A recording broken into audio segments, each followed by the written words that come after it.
रविवार रज संक्रांति अवसर में भारत विकास परिषद तरफ स्थानीय होटेल त्रिदेव भिल्ला ठारे रज पर्व धूमधाम रे पालन करा जायछि।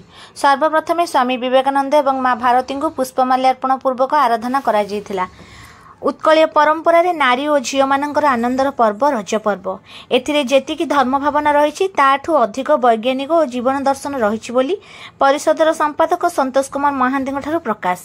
सदस्य मान द्वारा प्रस्तुति पोड़पिठा, मंडापिठा, आरिसा, चकुली, दहीबरा आदि पिठापणार आसर जमीथिला। किशोरी मानक मध्य पिठापणार प्रतियोगिता सह म्यूजिक चेयर, पुची, नृत्य, झोटी प्रतियोगिता करा जाई प्रतियोगी को परिषद तरफ पुरस्कृत करा जायथिला। उर्मिला स्वाईं संयोजन रे कार्यक्रम होइथिला।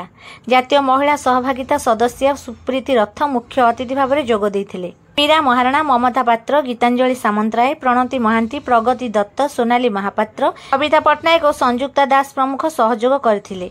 शेष में सहभोज सह रजपानर मजा नेइथिले।